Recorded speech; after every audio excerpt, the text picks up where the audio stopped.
राज्य सरकार लोकों को विद्युत सेवा जोगाई देवा पई कोटी कोटी टंका खर्च करी विभिन्न माध्यम विद्युत सेवा जोगाई देउछन्ति हेले टाटा पावर किछि असाधु कर्मचारी अवहेला जोगु आज पर्यंत विद्युत भली मौलिक सुविधारू वंचित अछन्ति 5 परिवार।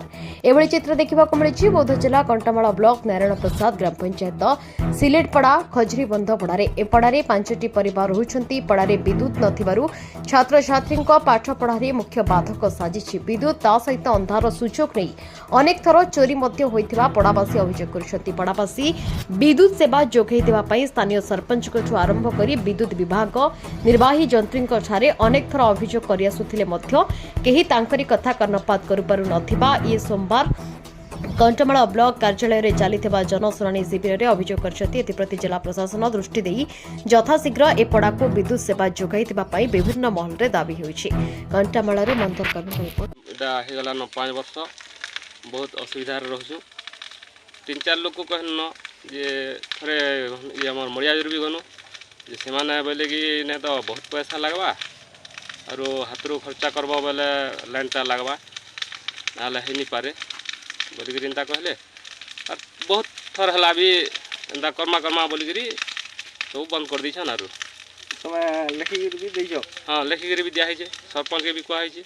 हाँ तुम कथा किए नहीं सुनवा किए नहीं सुनवा तुम केते वर्ष रहलान? आज के 5 वर्ष हो गलान।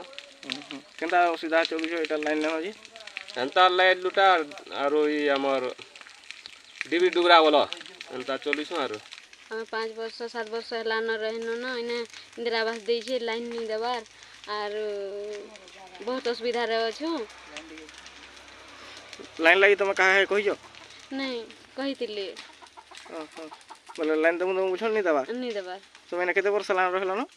5 वर्ष 5 वर्ष रहलान इंदिरा आवास पाइछो? होय इंदिरा आवास टे पाइछो 10 बरस लान घर बनैछो लाइन के कहूछु के सुनबान ने आ लाइन टिके मिलु तुम कहियो लाइन लगी? हां कहै छी राति रे तुम केनदा चलुछो? अंधारे डिबरी जाली करते अछो छुआ पिला मन घर छुआ पिला मन पाठ पढ़ा बड़ा असुविधा होचे। तुमर इडा केन जगह इडा तुम घर बनैछो जगहटा? एटा सिलेटपड़ा सिलेटपड़ा के पड़ारो खजरी बंद पड़ारो घर बनैछो